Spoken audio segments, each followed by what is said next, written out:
अब अपना unit first देखते हैं हम लोग। यूनिट फर्स्ट पढ़ने से पहले आपको सेल पता होना चाहिए, कोशिका। कोशिका वैसे तो आप पहले पढ़ के आ चुके हैं, जैसे आपने प्लांट सेल पढ़ी होगी, ये देखिए प्लांट सेल का चित्र बना हुआ है। ऐसे ही एनिमल सेल होती है, जंतु कोशिका, ये एक प्लांट सेल है। तो हम इस साल जो कोर्स में है, हमारे इसमें दो प्रकार की सेल्स हो जाती हैं जीवों में, एक प्रोकैरियोटिक और दूसरी सेल्स होती हैं यूकैरियोटिक। प्रोकैरियोटिक सेल्स नाम से स्पष्ट है, प्रो मीन्स प्रिमिटिव, कैरियोटिक शब्द जो लिया गया कैरियन मतलब न्यूक्लियस, केंद्रक। तो इनमें प्रिमिटिव प्रकार का केंद्रक पाया जाता है, इसलिए इनको प्रोकैरियोटिक सेल्स कहते हैं। जैसे बैक्टीरिया, माइकोप्लाज्मा, इस तरह की सेल्स रहती हैं। सिंपल चित्र बहुत सिंपल बनेगा इस तरह से, बस इसमें बहुत सारी चीजें नहीं पाई जाती हैं। प्लाज्मा मेम्ब्रेन, सेल वॉल, बाहर की तरफ एक कैप्सूल बना दीजिए, अंदर यहाँ पर न्यूक्लियस नहीं होगा, यहाँ डीएनए सीधा पड़ा रहता है साइटोप्लाज्म में। यहाँ लिक्विड जो रहता है वो साइटोप्लाज्म कहलाता है। इसका बड़ा चित्र भी हम बनाएंगे।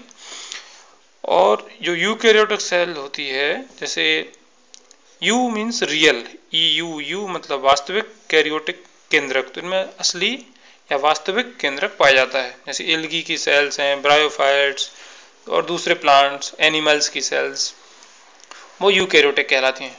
तो प्रोकैरियोटिक में केवल अपने को बैक्टीरिया और माइकोप्लाज्मा रहेंगे और बाकी यूकैरियोटिक में सारे आ जाएंगे, प्लांट्स, एनिमल्स सभी। यूकैरियोटिक सेल्स बहुत बड़ी होती हैं। जैसे मान लीजिए यह हमने एक यूकैरियोटिक सेल बनाई, तो ये जो बैक्टीरिया होगा वो इतना छोटा होगा कि इसके अंदर आ जाएगा। ठीक, ये थोड़ा समझने के लिए। अब हम एक एक करके देखते हैं। पहले हम देख लेते हैं यूकैरियोटिक सेल में एक प्लांट सेल बताते हैं हम आपको। ये देखिए, यह एक प्लांट सेल का चित्र बना हुआ है। लेबलिंग आप एक तरफ करेंगे, इस तरह से ध्यान रखिएगा। चित्र बड़ा होना चाहिए, कम से कम आधे पेज में। ठीक, वैसे तो अपने कोर्स में प्लांट सेल नहीं है, फिर भी हम आपको बता देते हैं। सबसे बाहर की तरफ सेल वॉल, उसके अंदर प्लाज्मा मेम्ब्रेन, ये देखिए हमने यहाँ बनाई है सेल वॉल, और ये लाल जो है पिंक दिख रही है आपको, ये लाइन अलग से प्लाज्मा मेम्ब्रेन अलग से बनाएंगे आप। यहाँ ये न्यूक्लियस दिख रहा है। यूकैरियोटिक सेल में न्यूक्लियस होगा इस तरह से, उसके अंदर न्यूक्लियोलस, यहाँ पर क्रोमोसोम्स रहेंगे अंदर। ये देखिए क्लोरोप्लास्ट, माइटोकॉन्ड्रिया,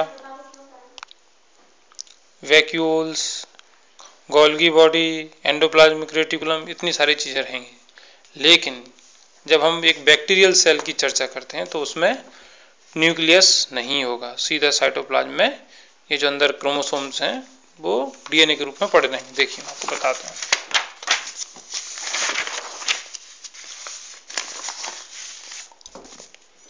यह एक बैक्टीरियल सेल का चित्र है।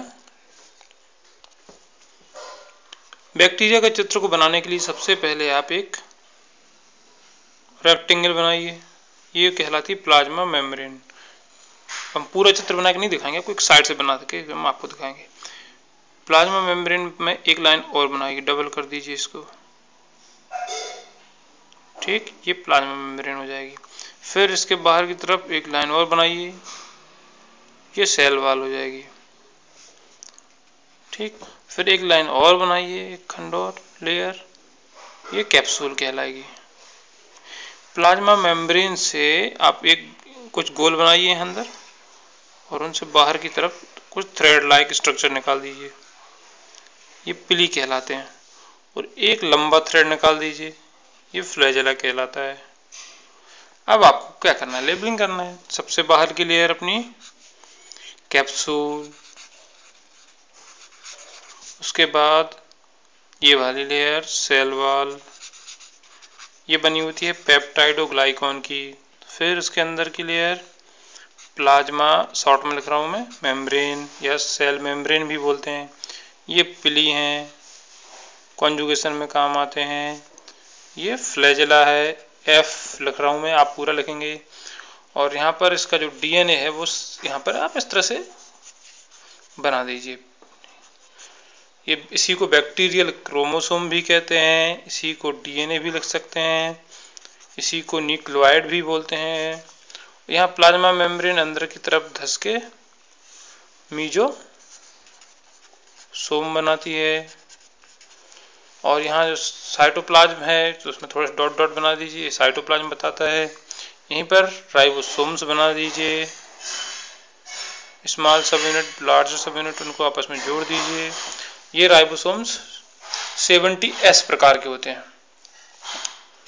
राइबोसोम्स मिले हुए हैं मैसेंजर आरएनए के द्वारा, तो इसे हम बोलते हैं पॉलीसोम। तो ये चित्र हो जाता है, इसको नीचे लिख दीजिए फिगर, बैक्टीरिया, और यहाँ पूरा करिए इसको, लाइंस को कंप्लीट कर दीजिए तो ये चित्र हो जाएगा। ये चित्र आपका कम से कम आधे पेज में होना चाहिए या उससे ज़्यादा, कम में नहीं। फिर आता है माइकोप्लाज्मा। माइकोप्लाज्मा का चित्र भी आधे पेज में बनेगा, और इसको बनाने के लिए भी आप ऐसा लहरदार बाहर से 1 2 3 लाइन बनाइए और इस तरह से पूरा सर्कल कर दीजिए इसको। ठीक, यहाँ पर प्लाज्मा मेम्ब्रेन में आप लाइंस खींच दीजिए,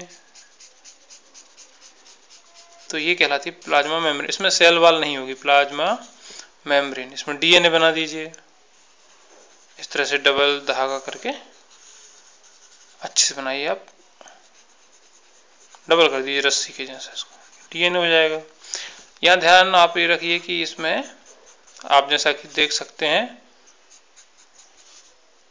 ये है राइबोसोम्स, इसमें सेल वॉल नहीं है, ठीक है ना, इसलिए इसकी शेप निश्चित नहीं होती।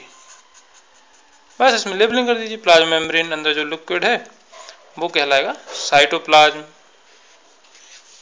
इनको लिख दीजिए राइबोसोम्स, स्पेलिंग सही होना चाहिए। यहाँ पर RNA molecules, protein molecules, RNA को आरएनए लिख दीजिए,